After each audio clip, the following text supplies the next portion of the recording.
And today we usually set aside to get right with our Maker. And toward that end, we're going to do something about getting the right relationship with our spiritual side by bringing up a person who has been working on that side of our culture for many years. She's a regular here at the Melanin conference, and she brings a lot of time and effort to her work. And we're once again very proud to have Dr. Nteri Nelson here with us. Can you bring up with a round of applause?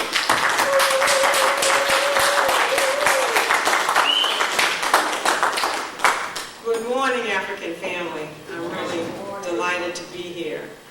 And being informed I have a little press for time, I'm going to just speed things along, okay? Today, my talk is on the anatomy of the spirit, health and melanin-inducing practices, and stirring ourselves back into solution. And that has many meanings, that stirring ourselves back into solution, and I'll be talking about that. Just a little bit background.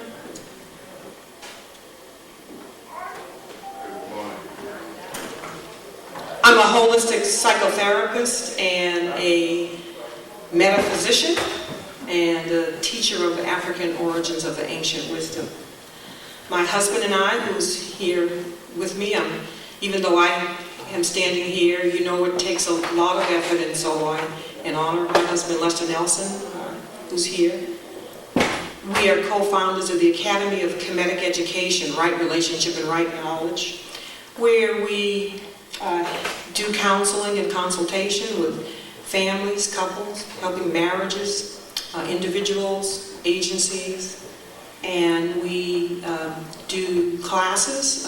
Currently, one of the main classes is there's a 9-month-long academic program in KaAbBa. It's a certification, first and second degree certification program, and What is that?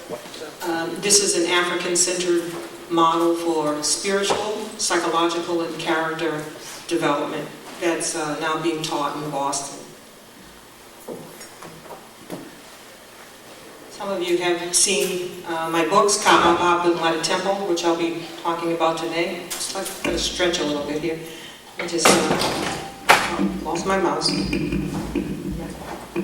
You can tell I'm technically adept. Which way did it go? To my left? It's under. It's under the thing. Under. Okay. Okay.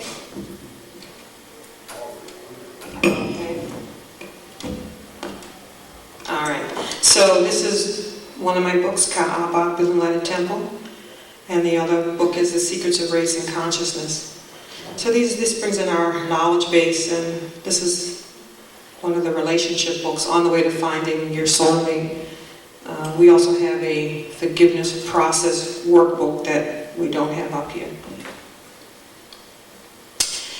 So we're talking about the anatomy of the spirit, health and melanin-inducing practices, and stirring ourselves back into solution.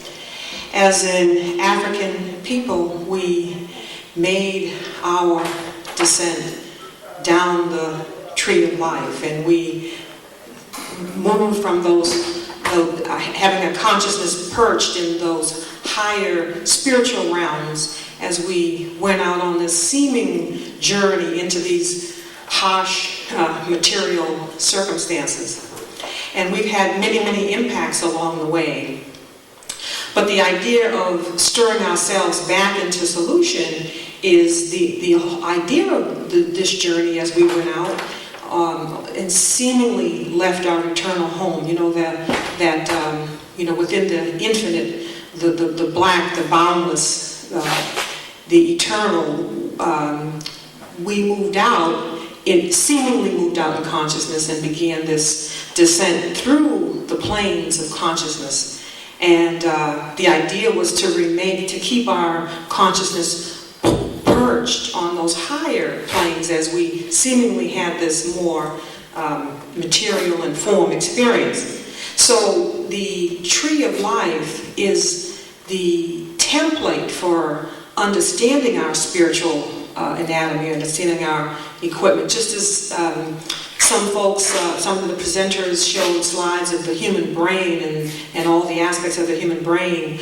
The tree of life is that template of our spiritual anatomy. So we want to penetrate into that.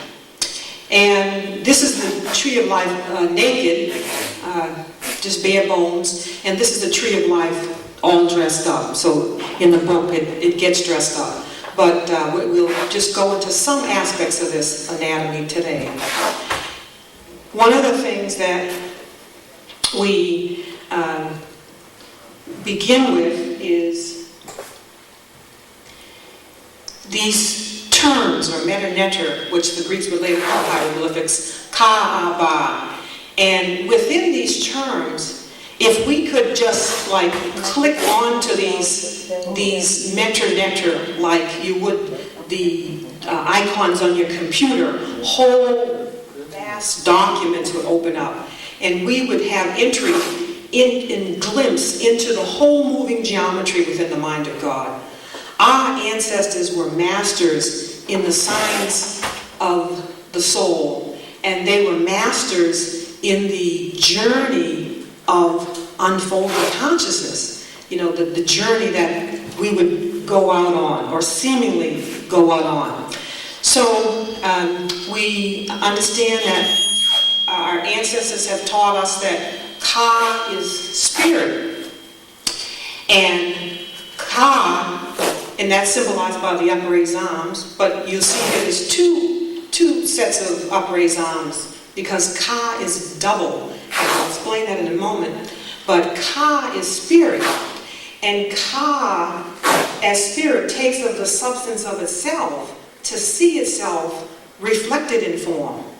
Ka as spirit takes of the substance of itself to have consciousness in form. All right? So Ka, the Persian root teaches us that Ba, which is soul, goes forth to do the will of Ka. So Ba is a vessel for Ka, for spirit. All right. So we, in understanding the law of the Kemetic law of vibration, we're understanding this spirit matter continuum. That spirit is matter at its highest level of vibration, and matter is spirit at its lowest level of vibration. So all is spirit. Okay. When we let me explain just a bit about this aspect here of Ka. This is the Ka that is building up the physical, emotional, and mental bodies that are in the world. All right. Now, our ancestors taught us that we have 7 soul bodies. 7 soul bodies. And if we start with the most dense soul body, that's the physical body. And so many of the scholars here have spent a tremendous amount of time this weekend telling us about the importance of nurturing the soul body, the physical soul body. So I'm not going to spend time on that. We have to eat right, drink water, do the things that are healthful for the body, avoid toxins. When we move to the emotional body, it's really important to understand the thingness and the vibration of emotions, that's a vehicle too that we have to attend to. And if we move to the mental plane, the mental body, we have to understand that thoughts are things too that we have to cultivate right thought, so that through that cultivation we keep our body healthy. Dr. Ann Brown and others have told us that 70 to 90, what was your statistics? 70 to 90% of the problems begin on these higher levels. We know that things happen from the top down, and then they manifest as dis-ease in the physical body. So we have to do the work on these higher levels. But we've only just talked about 3 of these soul bodies: the physical soul body, the emotional soul body, and the mental body. What about these other soul bodies? So we appreciate that there are 7 soul bodies. Okay, here they are here. Physical, emotional, and mental soul body, which our ancestors gave names to, the KaAbBa, Sahu. This forms the character, the temple. In the book, Building Light a Temple, when we are working on our physical, emotional, and mental body, we are working on building the temple. Moving into these other soul bodies is what will make the temple lighted. All right? Now, let's just talk about the Ba soul body. Let's talk about the Ba. Let's move into that Ba triangle. And what are we doing in the Ba triangle? So when we're moving in the Ba triangle, we are moving in the first eye, that melanated center, that black dot that we've been talking about all weekend, that Dr. King has given us his expertise in. So we're developing that first eye. And what is that first eye? If this can be seen as a symbol of the first eye, then we want to appreciate that as an African people, as a melanated people. We were the apprentices in the divine workshop of God. We were inheritors of the first eye, this eye that sees interiorly, and then later we developed these 2 physical eyes that would see exteriorly. But if we look at this as a symbol of the first eye, we were possessors of this spherical sidedness. And this is the ability to imagine if we were standing inside of this sphere and we were able to see and hold each individual mirrored frame of reference, of design, of sight within that divine plan. And standing in the middle of this sphere, we were able to see that individuated mirrored frame in reference to every other individuated mirrored frame. Imagine the sightedness in standing in that center. And it's through that alignment and sightedness that we are able to glimpse within the whole moving geometry into the divine archetypal plan. That's what this first eye gives us. We are able to have the experience of one at a timeness, one individuated mirrored frame in relationship to every other individuated mirrored frame. So we have this consciousness of one at a timeness and simultaneous all at onceness. That's what we possess as melanated people. That's the eye that we are trying to restore and resurrect. That's the eye that was torn out by Set. That's the eye that in its brokenness, in its loss of wholeness, is what calls us to move from a state of peace, P-E-A-C-E, into a state of peace, P-I-E-C-E, where we see in part, like the system of apartheid. If you dispel that word, you got a part of an eye. If you see the self as less than the fullness of the one true self we are and have always been from the beginningless beginning, until we seemingly went out on this journey and came to think about ourselves as less. Okay? So we possess this sightedness, this spherical sightedness. So that when we stepped out on our left foot and created, everything that we built could nothing but reflect the divine archetypal plan, because that's how we saw.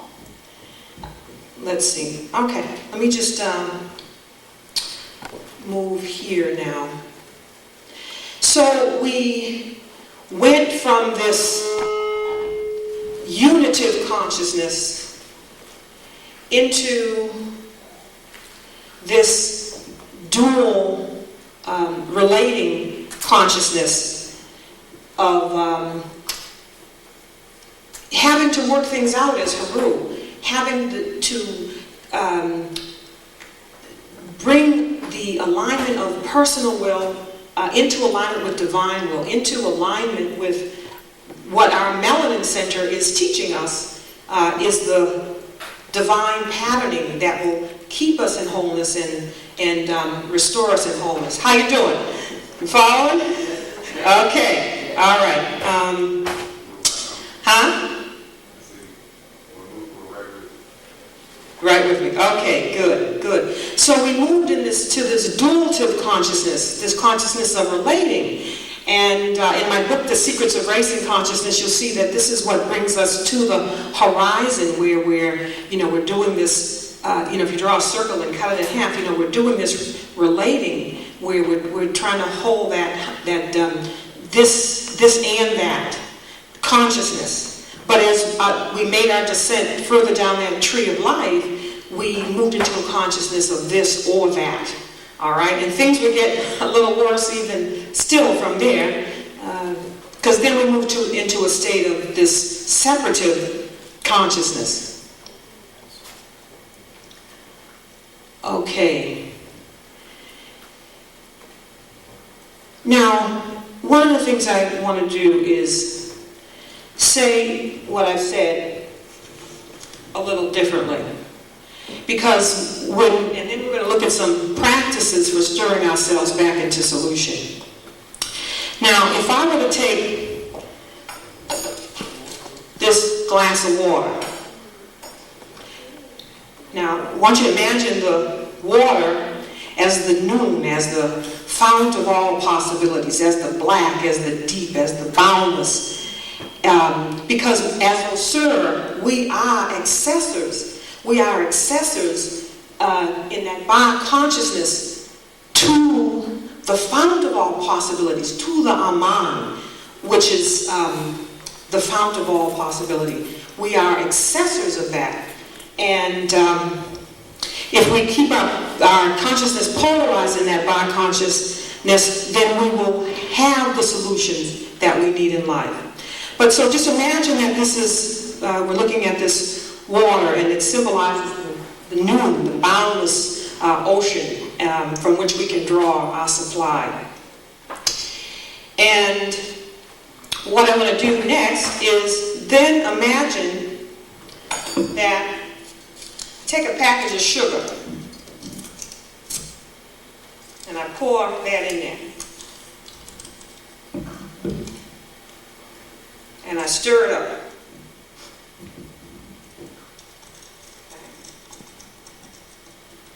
So, as I pour this pack of sugar in here, you would see it dissolve, right?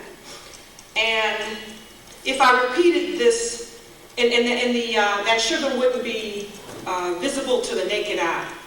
But if I continue that experiment and pour another package and another, soon we would reach a saturation point where we would see that sugar precipitate out of solution and settle on the bottom of the glass.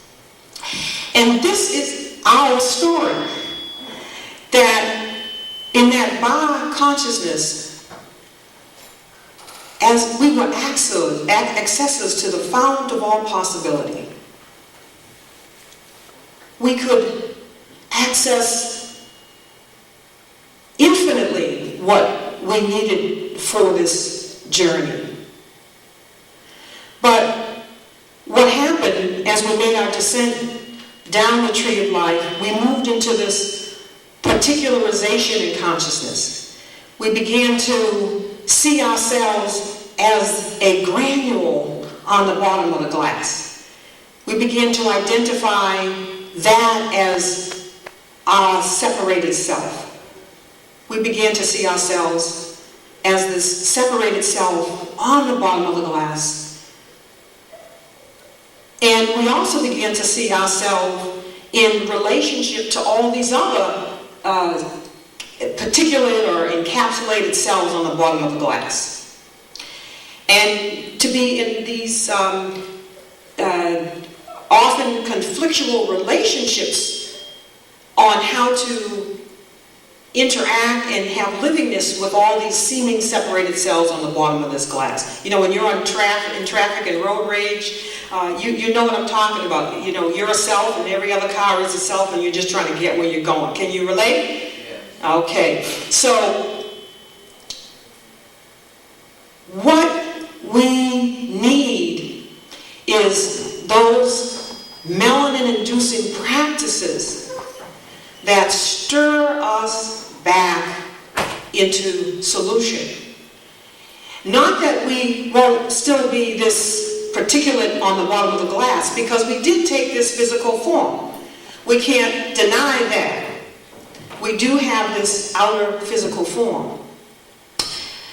But we won't live in wholeness and fullness if we are disconnected from those higher centers of consciousness that inform us of how to have that livingness as that separated self. You follow with me? Yeah. Okay. Sometimes it just takes something maybe more simple to capture these things that this is such a subtle science, such a profound science. So let's look at some of the practices that stir us back into solution. Now, I'm not going to spend a long time on these because a lot of folks already did this weekend. We know we got to do meditation because that's what taps the melanated centers in our. I'm sorry. Okay, thank you. Taps into the melanin centers in our brain and induces that sense of peace and ease and calm, gives us that spherical sightedness so we can see how to solve the daily problems that we confront as a humanity. Trance, prayer, exercise, brother showed us yoga. So there are many, we had dance. How many in here got up and did some dancing? Huh? Did I see a show of hands? How many got up here and did some dancing? Okay, good. Okay, good. All right. So I'm going to change from that column over here to healthy, loving relationships. And folks have talked about loving relationships. It's so key to be in those loving relationships that, remember, it's within the black, in the boundless, in the dark, in the deep, that creation stirs, and there's the arising of the twin forces of Shu and Tefnut, the primal couple. And this brings forth the arising of the fire of Ra, the centrifugal and centripetal forces of that couple, which then, leads to the hurling of universe into creation. So we come out of the black as a couple. We come out of the black in relationships. Healthy eating and food, and so folks spent a lot of time on that. I'm not going to labor on that. And healthy living, looking at our lifestyles. And I think first and foremost, remembering it's the harsh conditions that reduce melanin in humans during the Ice Age. So, at all costs, we want to avoid this harsh living, this warring, these circumstances that create the harshness that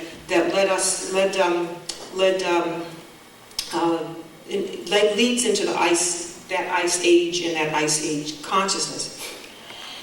So what I'm going to do is move to talk about some wonderful things that our African ancestors, see, they gave us the menu, they gave us the map, we just need to do our research. This is straight from the book by George James, Stolen Legacy. And these are 10 melanin health and melanin inducing practices. Let's look at them. One is control of thought and control of action. And as we do this control of thought and action, we are stimulating those centers in the tree of life that bring us, we're stimulating those centers in the tree of life on this level here. Just thought and action, just the coordination of thought is already stimulating us, the impulse up in terms of helping us to repolarize ourselves in those higher centers of our spiritual makeup. The tree of life is the template of our spiritual makeup, which is both human and divine. Steadfastness of purpose, very key, because it's in that steadfastness that we're on the track. It causes the cultivation of the will, which is the KaAbBa triangle. So if we go back to the tree of life, this moves us into the KaAbBa triangle. And here, the KaAbBa is Haru. It's the Ka rests within us. It's how we do the struggle of bringing that personal will in alignment with divine will. It's in the KaAbBa triangle. The KaAbBa is the heart. It's how we then come before, many of you I'm sure are familiar with this, the scales of Ma'at, and have our heart weighed against the lightness of the feather of Ma'at. And you know what kind of practices we have to have in order to have the feather, the heart as light as the feather. What are some of the things that make the heart heavy and fall like clunk on the scales of Ma'at? What are some of those things that make the heart heavy? Stress. What else? Grief, anger, hate. Yes. What was that? Immoral behavior. So, yes. So it's the KaAbBa triangle where these struggles are going on, because it's in the Haru. Ba is Osir and Ka is Oset. KaAbBa is Haru. Haru is, the work of Haru is relating the father and mother within. It's relating spirit and matter within. And KaAbBa is the seat of the soul. And we heard yesterday that it's the pineal is the seat of the soul. And you can see the relationship between the heart and the eye. As you develop the heart, the eye grows. If the heart is shrunken, the eye is shrunken. So back here, okay. So the development of the will. Identify with spiritual life or higher ideals. It is that identification, that higher aspiration, that lifting into something higher than what's happening on the streets, wanting something of a higher, more lofty ideal that is sweeping us into those higher centers within, and allowing us to become perched on that throne as Osir. What do we need to do to be on the throne in our own kingdom? We need to aspire higher, and not desire. Desire is a lower spiral of aspire. Desire is this going outward on this thingness, and aspire is going up. You follow me? Yeah. Okay. Evidence of having a mission in life, which leads to prudence, and the first one I talked about leads to temperance. So knowing that we have a purpose, just knowing that we're part of the divine plan and we're here for a reason and we're on a mission, and this helps us in our upward, stirring ourselves into solution. evidence of a call to spiritual orders or the priesthood or in mystery. Now, what is your evidence? You can start to think about that. What is your evidence of a call of spiritual orders? This may come through in dreams. It may come through in your daily practice, your daily work of just seeing that, wait, I'm here for a reason, and I'm called through these spiritual orders into something higher. Freedom from resentment. So this is about, and this gives courage. This is about forgiveness. One of the things that's so important in our work is that we do a forgiveness process, really helping couples, families really do the work of forgiving. We've had lots of impacts along the way as we made our descent down the tree of life. We've incurred all kinds of loveless circumstances as we made that descent. These two are just really key, I think. Confidence in the power of the master as teacher, and confidence in one's ability to learn, which leads to fidelity. Now, if you think about it, confidence in the power of the master teacher. Think about our children who go to school, sometimes as early as kindergarten, all the way, even if they sometimes even get through high school or college or beyond, where they don't have confidence in the teacher. Now just hold that thought as a development of fidelity. Hold that thought. And then confidence in one's ability to learn. How many of our children have their confidence affected in terms of their ability to learn? What we're seeing here is there's a reciprocal relationship between the student and the teacher, having confidence in the teacher, being evocative of the student's ability to learn. And it's that relationship that brings the nectar down, brings the nectar of the gods into the life of both the teacher and the student. Imagine our children who don't, sitting back and they're not in that reciprocal relationship, and teacher's trying to, maybe he or she's doing calls himself doing some teaching, hasn't gained the confidence of the student, and the student's going, whatever. They're disconnected from that nectar. They haven't gotten on to that, they haven't seen how to stir themselves into that greater ecstasy that being in the black, in the deep, in that boundless, touching the fount of knowingness can bring. So our children are in many of these circumstances, and if we could just get them connected to teachers who are feeling that confidence. See, if the teacher isn't touching it, you can't help the student to touch it either. You resonate with what I'm saying? Okay. And then finally, readiness or preparedness for initiation, founding of mystery schools. And I'm really glad to say that our school has this outer appearance, its external appearance, in that we give classes, et cetera, and certification, and so on and so on.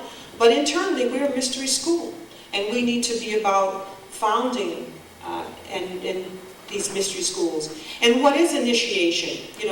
Some folks may think, oh, initiation is this,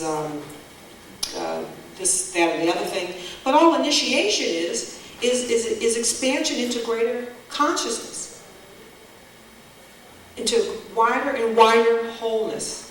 And it's the heparu aspect of the tree of life, if we look at that part of the anatomy of the soul, where we move into this wider wholeness and appreciation and livingness.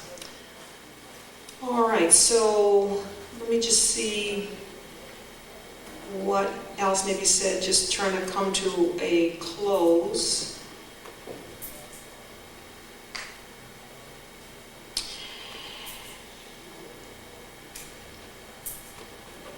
What we want to do, well, one of the things that was said this weekend that I resonated with so much, but strongly resonated with is that we're going to have to work even harder in these health and melanin-inducing practices, because some of the things are going to be harder to come by, like someone was talking about the price of even eating right, you know? So we're not even going to even be able to rely on our diets to maybe keep us in that more healthy state. So we need to dig deeper in terms of looking at those health-inducing practices. We have we have toxins all around us, and in the days to come, even more so. So, what do we do to bring ourselves into that Ba consciousness, and to be not to bring ourselves just into that, but to stay there as we seemingly have this experience out here. When we're in that Ba consciousness, then we are the eternal observer. We participate in that eternal observing of the seeming self, which is the same self everywhere. It's almost as if you could get in back of the black sky, just be in the back of the black sky, and witness all the stars, and know that every star was the same essential self as every other star. And that's the place of observing that is going to help us survive these times that we're now facing. We move from the in our descent down the tree of life. We've moved from this more spiritual consciousness into now what I call the vertex of the V. This is where we are when we want to understand what time it is. Just find this slide for you.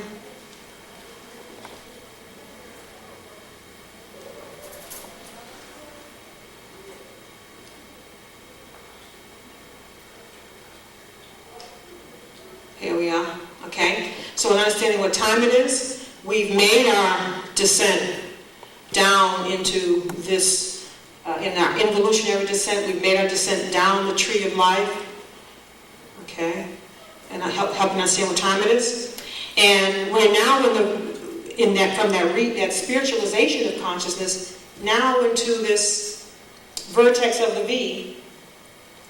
Okay? And where consciousness has become the most materialized. If you think about what consciousness dominates our planet, it's this material consciousness that is ruling the day in terms of its impact on all the kingdoms, the mineral, the vegetable, the human. It's ruling the day. And we're now in this arduous uphill climb in making our reascent into the re-spiritualization of consciousness. All right? So we really are now called to look at those practices that, and meditation is a very powerful one. How many people meditate in this room? Should be everybody. Good. It's a very important practice. Okay. So, I don't know if I have time to take a question or two, or... Okay, so, well, I think I'm going to end on that note that we have incarnated at, again, the most earth-changing time when our earth is now being bathed with these spiritual energies that are, as I write about in my book, in the chapter called The Spiritual Implications of the Perfect Storm. We are now in that perfect storm. And the spiritual waters are rising. And those spiritual waters are now bathing our planet, because the material forces are, even though they're contending with the spiritual forces, the game is up. We are seeing this transformation. And as I said, in that vertex of the V, we're the ones that have to put our shoulder. I mean, we have that hard, arduous uphill climb in this reascent into sacredness and the sacralization of our earth, of our planet. So we have our jobs cut out for us. It's not the time for the faint of heart. So we need to be really strong and empowered to do the work ahead. So, questions? Dr. Brown. I was curious as to how you would sort of give to us in some kind of way the re-spiritualization of consciousness. Where is the separation, or is there, between spirituality and consciousness? Would you kind of give me a little insight as to how you are relating consciousness to spirituality? Okay. Well, in some regard, they're really synonymous. We are all, we're made in the image and likeness of God. That's Ka. When we hold up our arms in the Ka posture. Remember I said there's the Ka is double, and so Ka, there's the inspiriting Ka. It's the image and likeness of God, pure, undistorted, undiminished. Ka.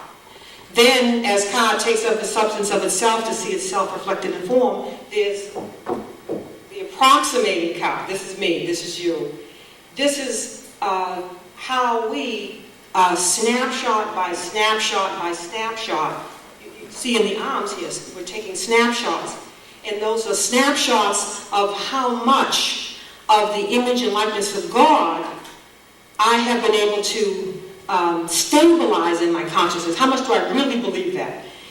Professor Small is fond of saying we are gods who are having a human experience.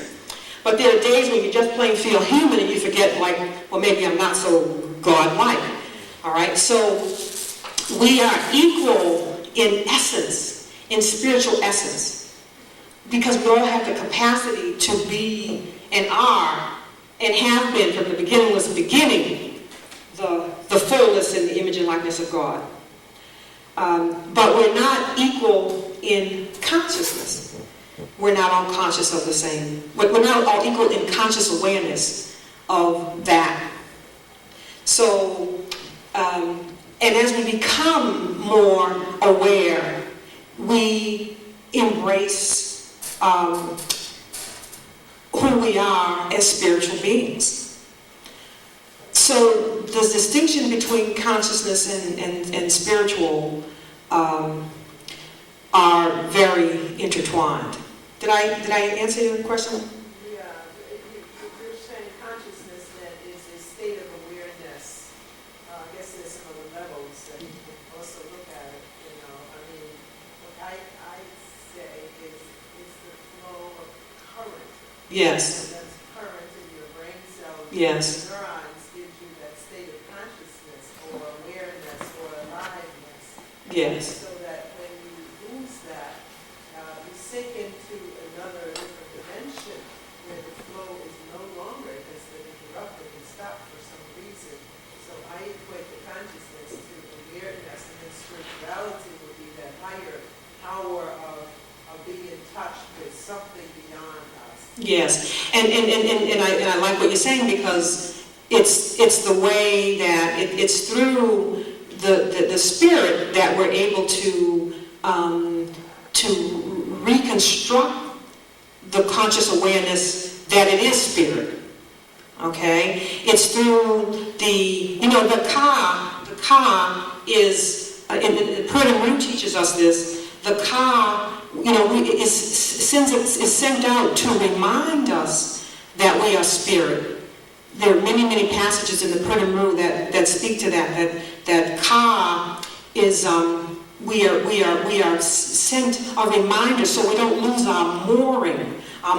It's so interesting when you even look at that word, mooring, because it's how we can when you're moored, you can go out but still have your polarization in the fullness of who you are without being collapsed into believing that we're something less than the fullness of that. And when you look at the word collapse, it's a collapse. And if you take the word lapse, because I give keys to dispelling, I'm a wordsmith among some other things. When you look at the word lapse and you reconfigure these words, you get the word sleep. You get the word sleep. So, spirit is what is impelling us to remember as we have seemingly gone out and forgotten. And that's where the consciousness comes in. And that's the consciousness that we're reconstructing. Okay? Any? Question. I wanted to say something. Okay. Isn't the spirit just like simply the breath itself? Is the spirit the breath? These lights are hot, I'm sorry. Is the spirit the breath? Yes, the spirit is the breath. Many sages have said the spirit is the breath. Because when we look at the creative process, if you look at in the black, in the deep, in the dark, in the fount of all possibility, there is a stirring. It's as if, in meditation, you almost want to look at it as black oil, just to give you a visual, just to think about that black oil. And when there's that stirring, which is the breath, then there is through that stirring of the breath, upon the waters of the moon, there's the fire, the flames that start to lick, that start to rise. And with that rising is the forces of Shu and Tefnut, the centrifugal, the male and the feminine, the positive receptive forces. And just as if you took that matchbox, how you have like the old wooden stove, you run it across the flint on the side of the box, and you get that spark. You know how that goes? You get that spark as you run that match. Well, it's like the same thing. It's that spark that starts to light the waters of moon and the black and the deep, and that those and through that fire, there's the circumgyration upon the waters of moon, upon that black, that space, and the raising of the mound, and as those sparks raise, one is raising higher than all the other. The one flame is raising higher than all the other flames, until it makes its descent and pierces and impregnates or fecundates the mound. This is the same process during the fertilization between a man and a woman. You see? Because as above, so below as above. To understand the macro, we just have to understand the micro. And specifically, we have to understand the relationship between a man and a woman. If we want to understand this creative thing, we've got to understand it with ourselves. So there's the penetration into that mound, and the fecundation, and the effulgent light that comes with that, the ecstasy and the lightness of that whole process. And this is now they want to call it the Big Bang. I don't care what science wants to call it. Our African ancestors have given us enough information to tune into what that process is. I don't know if I answered your question. Did I say your question again? Yeah, so is air spirit? Well, you can see from that process, we need the breath to get it going. Is it the whole thing? Well, you know what? All the spirit. Everything is spirit. Spirit is matter at its lowest level of vibration, and matter is spirit at its highest level of vibration. All is spirit. And if we are feeling more connected with spirit, we can see that. If we're feeling more divorced from spirit, everything sort of feels material, and you know, we're atheists. We don't believe that there's anything reverent about anything, and so on. Okay, so the breath is yes, the breath is spirit. I would say it's a driving force. The spirit comes first. Yes. For your ability to breathe. Yes, So that's right. it's a driving force for the spirit to endow all the rest of you, because we say it starts with idea in the heart. Yes. What if you to be alive throughout all your cells, or an entity in and of itself, you need a driving force to drive that spirit deep within every one of those cells. So the breath is really this, you said it in a way, a driving force for the spirit to endow all of you. Now you have the total life force inside of you going. Well said. Well said. Yes. So I don't know if we have enough time to have a question. Or just end with, okay. So then let's just just end with. I have one question, please. Does spirit have a morality? Does spirit have a morality? Does it care? Does it care whether you are good or bad? Does it have a morality? Well, let me just respond this way. And you know, there are lots of African scholars in this room who may want to add to that. But there is a divine design, a divine archetypal plan. And because with that arising of that mound and that fecundation and that birthing of universe, there is a design and an order and law that goes with that. Through the first eye, which we as the first in this outgoing footsteps of the human family were gifted with that eye that could see that design. The reason why we are in the place we are now on our planet, you know, I can give a whole talk on what time it is that in this descent, our earth now reels from the mismanagement of having built out of accord with the divinely intended design. And the karmic debt has come due. For all humanity, we talk about going before the scales of my art, and we think about going one by one. No. That happens, and it should happen daily. We should go before the scales daily, go through at night as we sleep. We enter in and see, yes, I could do better here, I didn't do so good there. Okay? We are going through the scales of my art for the weighing of the planetary heart in terms of how we have done as the African, Semitic, and Aryan race, which I call in my book, The Secrets of Race and Consciousness, ASICA. African, Semitic, Aryan, consciousness with a K, consciousness and mixture, because that's what we have now on the planet. You go on any train in a major city, New York, anywhere, you're going to see African, you're going to see Semitic, and you're going to see Aryan. So that's the consciousness now that's on our planet. That is what's coming before the scales of Ma'at. We are now in the vertex of this V, in Judgment Day, with our planetary heart now being weighed. And we are going to be judged not just by commission of acts, but by omission. So we all have to be accountable in this day. Did I answer your question?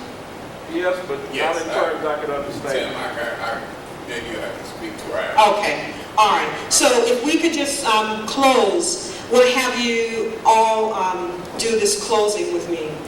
And want to have you do an Om, all right? I don't think I have time to do my little gong here, but I would do it that way, but it would take too long, so I'm just going to do it this way.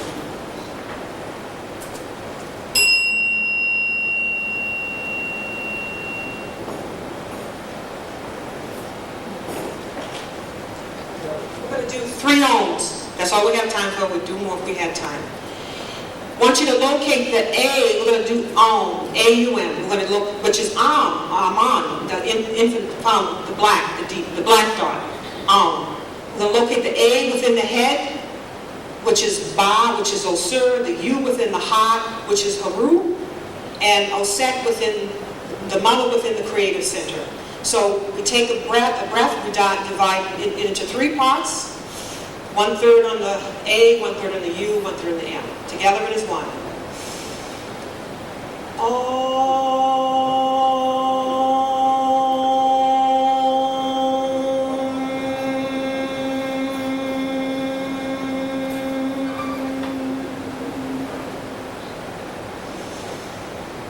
Feel that? Okay. So visualize that. All right, so that was 1, okay? Now the second one. We're going to circulate it because this is the A, the father, the son, daughter, the mother. We're going to circulate the A, we're going to bring the breath here, the U, and we're going to bring the breath up, the M. We're going to circulate the M back to the A to be the father and mother in embrace, okay?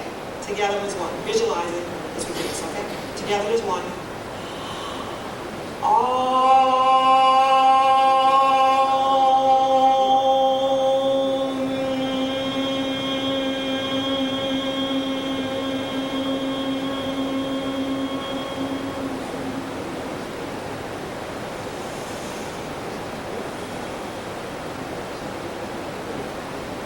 Beautiful. Feel that energy? Huh? So we're going to do that one more time. This time, as we do the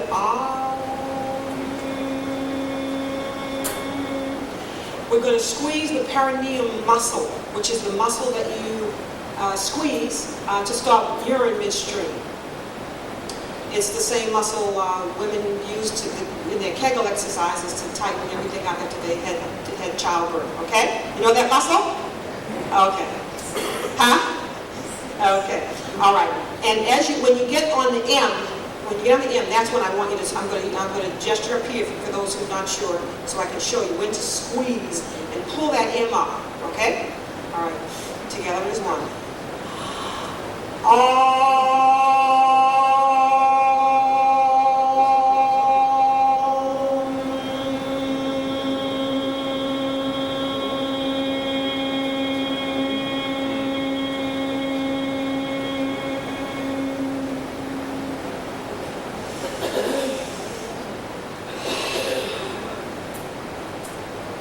How you feeling?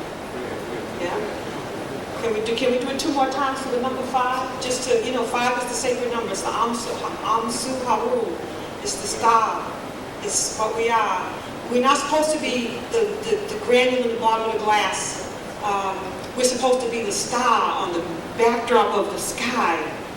They had it wrong when they talked about, we're working to get a body of light. A body of light. But you see, in the secrets of grace and consciousness, we got confused, and we thought it was supposed to be a body of white. We got confused. It's a body of light. We're building the Sahu body, the lighted body, the glorified body. Okay? So we're going to do it 2 more times so we can be in that star, that 5-pointed star. So, together as one, take a breath.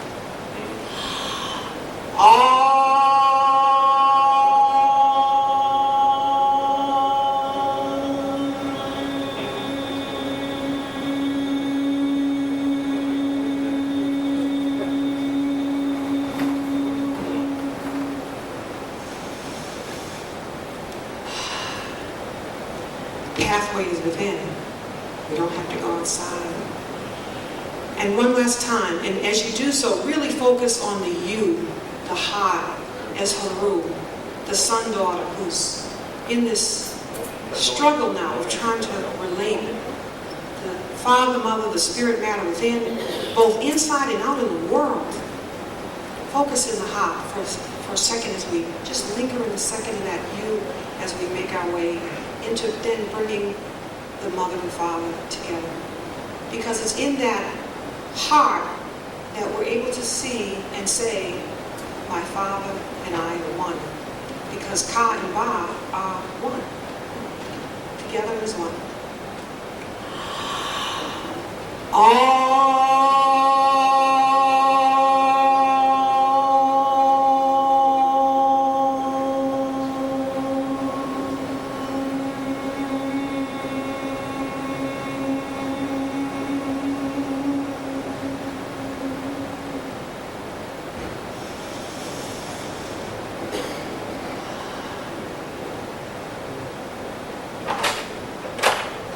Thank you, African family.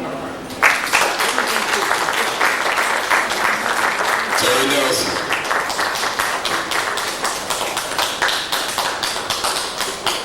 I'm going to take just a 2-minute break. We have to run out real quick because we don't have as much time as we had before. I'm just going to set the equipment up and we'll be right back with you.